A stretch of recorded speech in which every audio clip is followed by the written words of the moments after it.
శ్రీ మహాగణాధిపతయే నమః. శ్రీమాత్రే నమః. మాచిరాజు భక్తి ప్రేక్షకులందరికీ నమస్కారం. రథసప్తమి పర్వదినం సందర్భంగా స్నానం ఎలా చేస్తే 7 జన్మల పాపాలు 7 జన్మల దరిద్రాలు అన్నీ తొలగిపోతాయో, రథసప్తమి రోజు పూజ ఎలా చేయాలో, రథసప్తమి రోజు ఎటువంటి దానాలు ఇవ్వాలో, రథసప్తమికి ఉన్నటువంటి ప్రాధాన్యత ఏంటో ఈ వీడియోలో మనం తెలుసుకుందాం. ముందుగా మాచిరాజు భక్తి ప్రేక్షకులందరికీ రథసప్తమి పర్వదిన శుభాకాంక్షలు. రథసప్తమి సందర్భంగా మాచిరాజు భక్తి ప్రేక్షకులందరూ సంవత్సరం పాటు సూర్యనారాయణమూర్తి పరిపూర్ణమైనటువంటి కరుణా కటాక్ష వీక్షణాలు పొందాలని, సూర్యుడి అనుగ్రహం వల్ల సంవత్సరం మొత్తం సకల శుభాలు చేకూరాలని కోరుకుంటూ, రథసప్తమికి ఉన్న ప్రాధాన్యత పరిశీలిస్తే మాఘమాసంలో శుక్లపక్షంలో వచ్చే సప్తమి తిథిని రథసప్తమి అనే పేరుతో పిలుస్తారు. ఇది సూర్యుడికి చాలా ఇష్టమైన రోజు. దానికి కారణం ఏంటంటే, రథసప్తమి రోజు తెల్లవారుజామున ఆకాశంలో గ్రహాలు నక్షత్రాలు అన్నీ కూడా ఒక రథం ఆకారంలో ఉంటాయి. అందుకే దీన్ని రథసప్తమి అంటారు. రథసప్తమి నుంచి సూర్యుడి రథం దిక్కును మార్చుకుంటుంది.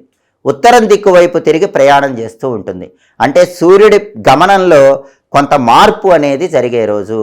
అంటే రథసప్తమి నుంచి ఎండలు అనేవి భూమి మీద బాగా పెరుగుతాయి. అది దీనిలో ఉన్న అంతరార్థం. 2026 సంవత్సరంలో జనవరి 25 ఆదివారంతో కలిసి రథసప్తమి వచ్చింది. రథసప్తమి సూర్యుడికి ఇష్టమైన ఆదివారం రోజు వచ్చింది కాబట్టి ఈ సంవత్సరం రథసప్తమికి ఇంకా ప్రాధాన్యత ఉందని ధర్మశాస్త్ర గ్రంథాలన్నీ తెలియజేస్తున్నాయి. రథసప్తమి రోజు ఏం చెయ్యాలి? స్నానం చెయ్యాలి. రథసప్తమి అంటేనే స్నానానికి ప్రాధాన్యత ఉన్న రోజు. ఎందుకంటే రథసప్తమి రోజు చేసే ప్రత్యేకమైన స్నానం 7 జన్మల పాపాలు 7 జన్మల దారిద్ర్య బాధలు అన్నీ పోగొడుతుందని ధర్మసింధు, నిర్ణయ సింధు, పురుషార్థ చింతామణి అనే ప్రామాణిక గ్రంథాలు తెలియజేస్తున్నాయి. మరి స్నానం ఎలా చేయాలి? రథసప్తమి రోజు అందరూ కూడా తలంటు స్నానం చేయాలి, శిరస్నానం చేయాలి. అలా స్నానం చేసేటప్పుడు 7 జిల్లేడాకులు 7 రేగి పండ్లు శిరస్సు మీద ఉంచుకొని తలంటు స్నానం చేయాలి. కొంతమంది 7 చిక్కుడాకులు కూడా శిరస్సు మీద ఉంచుకొని స్నానం చేస్తారు. ఇంకొంతమంది 7 రావి చెట్టు ఆకులు కూడా శిరస్సు మీద ఉంచుకొని స్నానం చేస్తారు. అలా చేసినా కూడా చాలా మంచిది. కానీ ప్రధానంగా మాత్రం 7 జిల్లేడాకులు 7 రేగి పండ్లు శిరస్సు మీద ఉంచుకొని రథసప్తమి రోజు శిరస్నానం చేయాలి. 7 జిల్లేడాకులు 7 రేగి పండ్లు ఎందుకు ఉంచుకోవాలంటే, 7 రకాలైన పాపాలను పోగొట్టే శక్తి రథసప్తమి స్నానానికి ఉంటుంది. ఆ 7 రకాలైన పాపాలు ఏంటంటే, ఈ జన్మలో చేసిన పాపాలు, జన్మాంతరాల్లో చేసిన పాపాలు, తెలిసి చేసిన పాపాలు, తెలియక చేసిన పాపాలు, మనస్సుతో చేసిన పాపాలు, మాటతో చేసిన పాపాలు, శరీరంతో చేసిన పాపాలని పాపాలు 7 రకాలుగా ఉంటాయి. 7 రకాలైన పాపాలు, వాటి వల్ల వచ్చేటటువంటి దరిద్రాలు అన్నీ పోగొట్టడానికి 7 జిల్లేడాకులు 7 రేగి పండ్లు ఉంచుకొని శిరస్నానం చేయాలి. జిల్లేడాకులు రేగి పండ్లు సూర్యుడికి ఇష్టమైనవి కాబట్టి అలా చేయాలి. అలాగే దీనిలో సైంటిఫిక్ రీజన్ కూడా ఉంది. రథసప్తమి నుంచి సూర్య కిరణ శక్తి వాతావరణంలో ఎక్కువగా ఉంటుంది కాబట్టి, జిల్లేడాకుల్లో రేగి పండ్లలో సూర్య కిరణ శక్తి ఎక్కువగా ఉంటుంది కాబట్టి వాటిని శిరస్సు మీద ఉంచుకొని స్నానం చేస్తే సైంటిఫిక్గా మనం ఆరోగ్య ప్రాప్తిని కూడా పొందవచ్చు. అదే రథసప్తమి స్నానంలో ఉన్నటువంటి వైజ్ఞానిక రహస్యం. అయితే రథసప్తమి రోజు స్నానం చేసేటప్పుడు కొన్ని శ్లోకాలు చదువుకొని స్నానం చేస్తే అద్భుత ఫలితాలు కలుగుతాయని ధర్మశాస్త్ర గ్రంథాలన్నీ తెలియజేస్తున్నాయి. ప్రధానంగా 3 శ్లోకాలు చదువుకుంటూ రథసప్తమి రోజు స్నానం చేయాలి. ఆ 3 శ్లోకాలలో మొట్టమొదటి శ్లోకం ఏంటంటే, యద్యజ్జన్మ కృతం పాపం మయా జన్మసు సప్తసు తన్మే రోగంచ శోకంచ మాకరి హంతు సప్తమి. ఇది మొదటి శ్లోకం. దీనిలో ఉన్న అర్థం ఏంటంటే, యద్యజ్జన్మ కృతం పాపం మయా జన్మసు సప్తసు అంటే ఈ జన్మలో చేసిన పాపాలు, దాంతోపాటుగా 7 జన్మల్లో చేసిన పాపాలు పోగొట్టుకోవటానికి నేను స్నానం చేస్తున్నాను. తన్మే రోగంచ శోకంచ మాకరి హంతు సప్తమి అంటే అర్థం ఏంటంటే, ఈ జన్మలో 7 జన్మల్లో చేసిన పాపాల వల్ల వచ్చే రోగాలు శోకాలు పోగొట్టుకోవటానికి నేను ఈ స్నానం చేస్తున్నాను అని చెప్పటం మొదటి శ్లోకంలో ఉన్న అర్థం. ఆ తర్వాత రెండో శ్లోకం ఏంటంటే, ఏతజ్జన్మ కృతం పాపం యజ్జన్మాంతరార్జితం మనోవాక్ కాయజం యచ్చ జ్ఞాతా జ్ఞాతే చయే పునః. ఇది రెండో శ్లోకం. ఈ రెండో శ్లోకంలో ఉన్న అర్థాన్ని పరిశీలిస్తే, ఏతజ్జన్మ కృతం పాపం యజ్జన్మాంతరార్జితం అంటే ఈ జన్మలో జన్మాంతరాల్లో చేసిన పాపాలతో పాటుగా మనోవాక్కాయజం యచ్చ. అంటే మనో అంటే మనస్సు, వాక్ అంటే మాట, కాయం అంటే శరీరం. మనస్సుతో, మాటతో, శరీరంతో చేసిన పాపాలు, దాంతోపాటు జ్ఞాతే చయే పునః అంటే తెలిసి తెలియక చేసిన పాపాలు, వీటన్నిటినీ పోగొట్టుకోవటానికి నేను స్నానం చేస్తున్నాను అని చెప్పడమే ఈ రెండో శ్లోకంలో ఉన్న అర్థం. మొదటి శ్లోకంలోనేమో ఈ జన్మలో చేసిన పాపాలు, 7 జన్మల్లో చేసిన పాపాలు అంటే జన్మ జన్మాంతరాల్లో చేసిన పాపాలు, వాటి వల్ల వచ్చే రోగాలు శోకాలు పోగొట్టుకోవటానికి స్నానం చేస్తున్నానని అర్థం.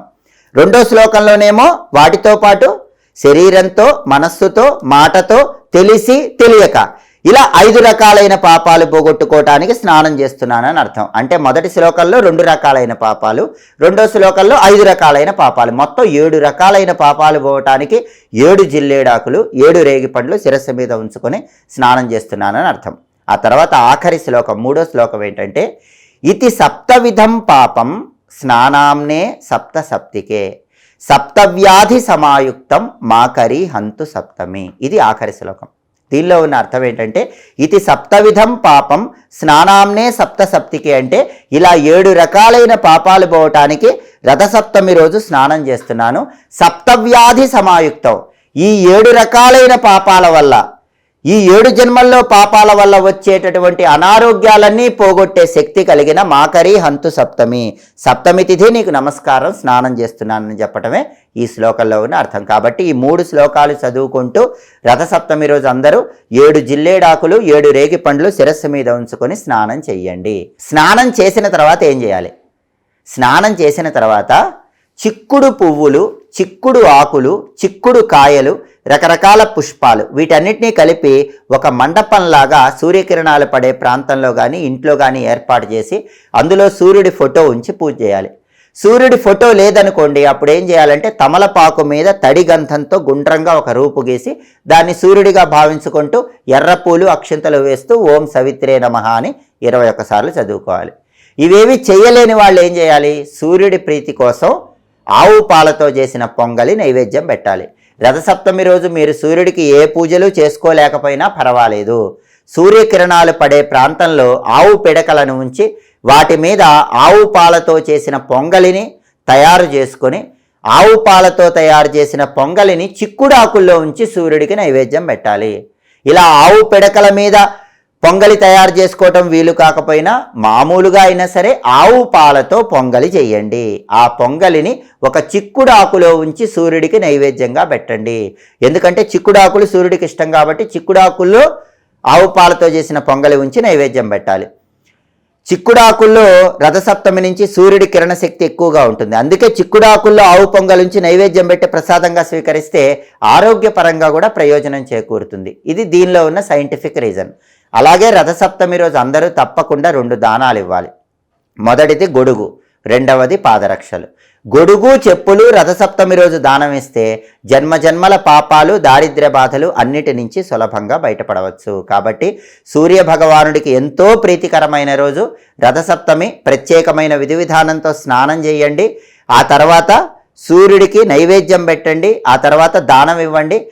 అలాగే రథసప్తమి సందర్భంగా 7 చిక్కుడు కాయలు తీసుకొని వాటికి రథం ఆకారం ఏర్పాటు చేసి సూర్యుడికి సమర్పిస్తే సూర్యుడి అనుగ్రహం కలుగుతుంది. చీపురు పుల్లలతో కొంతమంది రథం తయారు చేసి సూర్యుడి ముందు ఉంచుతారు. చిక్కుడు కాయలతో రథం తయారు చేసి సూర్యుడి ముందు ఉంచుతారు. ఇవి ఏం చేసినా కూడా సూర్యుడి సంపూర్ణమైన అనుగ్రహం కలుగుతుంది. అలాగే రథసప్తమి రోజు అందరూ కూడా సప్తమి తిథి సూర్యుడికి తల్లి లాంటిది కాబట్టి సప్తమి తిథికి సంబంధించిన ఒక శ్లోకం కూడా చదువుకోవాలి. ఆ శ్లోకం ఏంటంటే జననీత్వం సర్వలోకానాం సప్తమి సప్త సప్తికే సప్త వ్యాహృతికే దేవి నమస్తే సూర్య మాతృకే.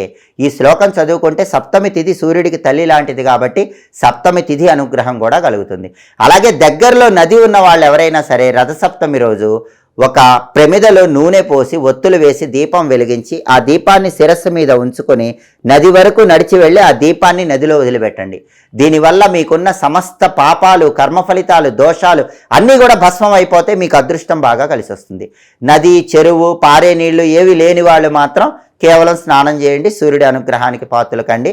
శ్లోకాలు చదువుకోలేని వాళ్ళు ఎవరైనా సరే, పెద్ద పెద్ద శ్లోకాలు చదువుకోలేని వాళ్ళు ఓం సవిత్రే నమః అనే చిన్న మంత్రం చదువుకుంటూ అయినా సరే రథసప్తమి రోజు స్నానం చేయండి. రథసప్తమి సందర్భంగా ఈ ప్రత్యేకమైన విధి విధానాలు పాటించి సంవత్సరం పాటు సూర్యుడి అనుగ్రహానికి పాత్రలై సమస్త శుభాలను అందిపుచ్చుకోండి. మాచిరాజు భక్తి ఛానల్ ప్రేక్షకులందరికీ వసంత పంచమి పర్వదిన శుభాకాంక్షలు.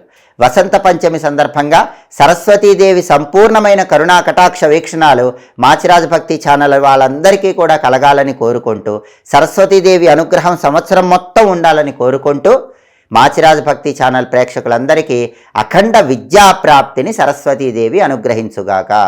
ఎప్పటికప్పుడు పండుగల సందర్భంగా ఆసక్తికరమైన విశేషాంశాలు తెలుసుకోవాలనుకుంటున్నారా? పండుగల్లో ఉన్నటువంటి పరమార్థం తెలుసుకోవాలనుకుంటున్నారా? పండుగల వెనుక ఉన్న వైజ్ఞానిక రహస్యాలు, సైంటిఫిక్ రీజన్స్ తెలుసుకోవాలనుకుంటున్నారా? ఏ పండుగ వచ్చినప్పుడు ఎలాంటి పూజలు చేస్తే సంపూర్ణంగా ఆర్థిక, ఆరోగ్య, కుటుంబ సమస్యల నుంచి బయటపడచ్చో తెలుసుకోవాలనుకుంటున్నారా? అయితే మాచిరాజు భక్తి ఛానల్ తప్పకుండా చూడండి. మా వీడియోస్ మీకు నచ్చినట్లయితే మా ఛానల్ లైక్ చేయండి, కామెంట్ చేయండి. మా ఛానల్ వీడియోస్ 10 మంది మిత్రులకు షేర్ చేయండి. మా ఛానల్ సబ్స్క్రైబ్ చేసుకోండి. పక్కనున్న బెల్ సింబల్ నొక్కటం మాత్రం మర్చిపోకండి. సర్వే జనాః సుఖినో భవంతు. స్వస్తి.